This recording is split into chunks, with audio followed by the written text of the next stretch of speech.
Okay, let's move on to the next story. So, our next story involves a filmmaker that has been around the business for about 20 years. And he's one of the best filmmakers, arguably, in the world. And he has two Oscars. And I'm talking about Quentin Tarantino. He is a revolutionary in the way his pictures are done.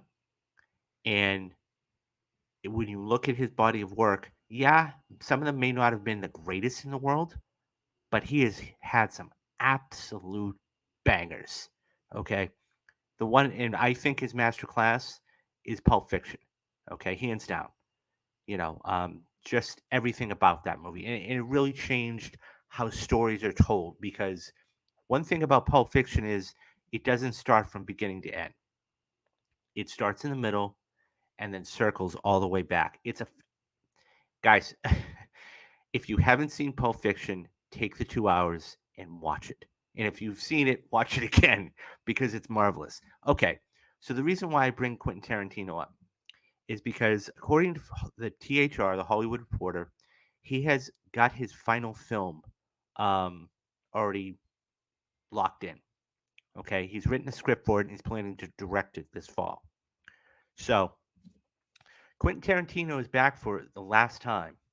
The filmmaker behind some of the most incredible movies of the past 3 decades, Pulp Fiction, Once Upon a Time in Hollywood, is just a few of them, not to mention Reservoir Dogs, which was his first one, which was magnificent, is putting together what sources say being billed as his final movie. The Movie Critic is the name of the script in which Tarantino wrote and is prepping to direct this fall, according to sources. Logline details are being kept in a suitcase, but sources describe the story as being set in the late 1970s with a female lead at its center. It is, poss- it is possible the story focuses around Pauline Kael, one of the most influential movie critics of all time. Kyle died in 2001, in which she was not just a movie critic but also an essayist and novelist. She's known for the her fights with editors as well as filmmakers. In the 1970s, she had a very brief tenure working as a consultant for Paramount, a position she accepted at the behest of actor Warren Beatty, excuse me. The timing of that Paramount job seems to coincide with the setting of the script, and the filmmaker is known to have a deep respect for Kyle, making the odds of her being the subject of the film more likely. The project does not have a studio home yet, and it could go out to studios or buyers as early as this week, according to sources. One frontrunner could be Sony, where Tarantino has a tight relationship with topper Tom Rothman. Sony distributed Once Upon a Time in Hollywood, the filmmaker's 2019 opus on 1960s movie making, and also gave him a unique deal in which copyrights revert back to him over time. Hollywood won 2 Oscars after nabbing 10 nominations and grossing over $377 million worldwide.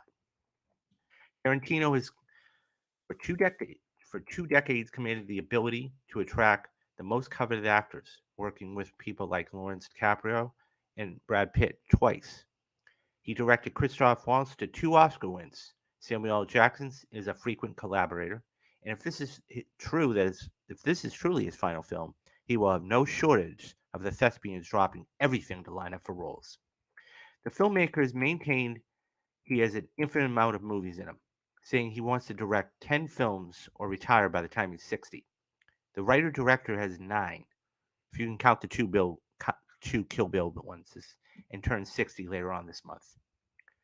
He also is a philosophy that directors get out of touch as they age. In an article, he actually said, I want to stop at a certain point. Directors don't get better as they get older.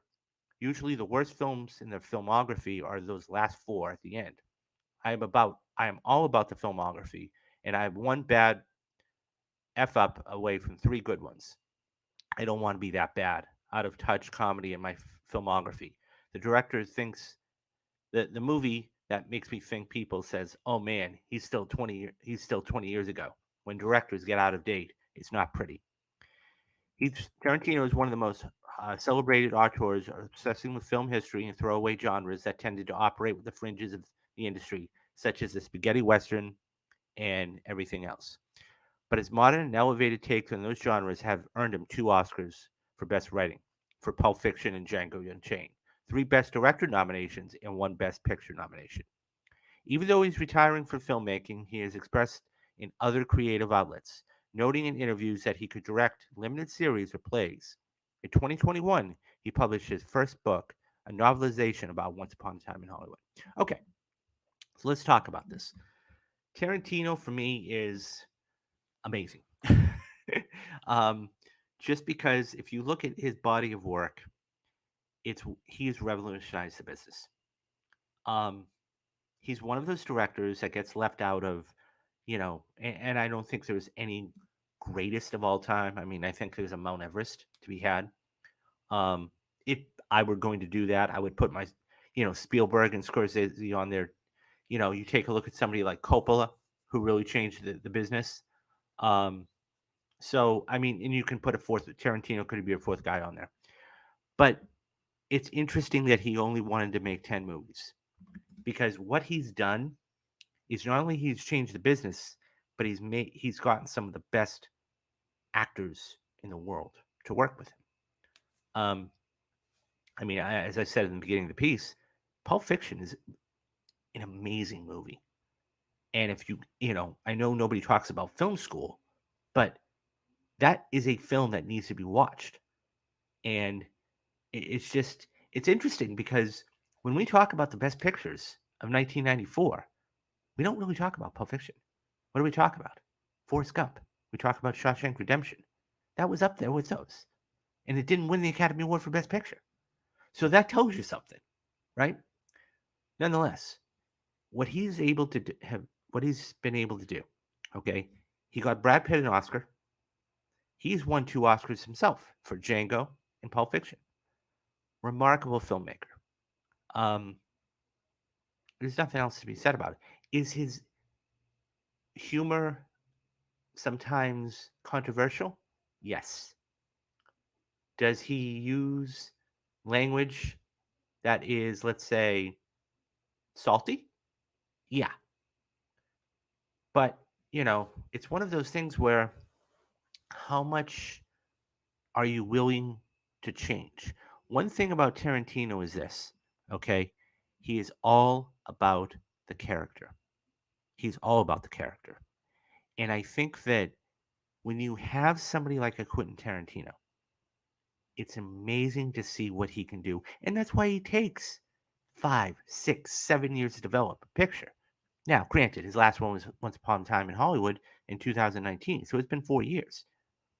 But I guarantee you, he writes and he rewrites and he rewrites and he rewrites and he gets that character so well done that when he gets on the set and he directs it, there's nothing to be said.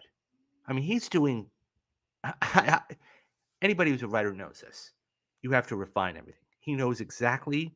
He creates backstories for the characters. He has everything.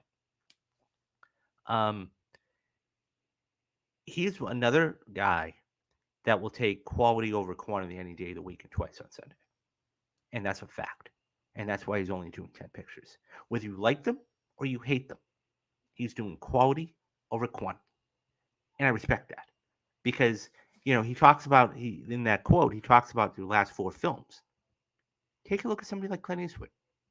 Okay. Great actor. When he started directing, he was pumping them out.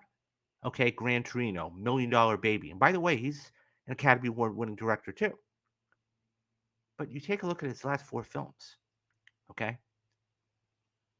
Richard Jewell, the 1519 to Paris. Now, truth be told, I did not see Cry Macho. So I've not seen that one. Okay. But, okay, so we'll say four out of the last five films. Okay. American Sniper, which I thought was magnificent, which Bradley Cooper got robbed of an Oscar, I think. Okay. The 1519 to Paris. Okay. The Mule. And, um, Richard Jewell. Not the greatest. Three of those four, not the greatest things in the world. And I'll be honest, I was bored to death in The Mule. I went to go see that. I was bored to death. The only reason I went to go see that is because it was Clint Eastwood. That's it. Um, I was bored. Getting back to Tarantino, though, he doesn't want to be that guy. And, you know, I mean, sure, you've got guys like Spielberg and Scorsese that are doing their 70s and their 80s. But would you rather have a picture that's top notch or average? And that can be debated and everything else. So, I mean, the fact that he's turning 60 says something. I mean, he's only been in the business 20 years and he's one of the greatest writers of all time. So, but like I said, I think Pulp Fiction is his masterclass. And, I mean, I'm not even talking about Inglorious Bastards.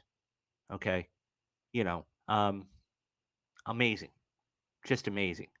And so he's a remarkable, remarkable filmmaker and he deserves everything he gets. It will be interesting to see. One last thing. It'll be interesting to see if he does go to the small screen and he writes limited series, what is it going to be about? Anyways, what do you guys think? Are you awaiting this last Tarantino film? Do you think he should retire? Do you want him to retire? What do you think he would write as far as limited series and everything else? Leave me your thoughts down in the comments and I'll get back to everybody.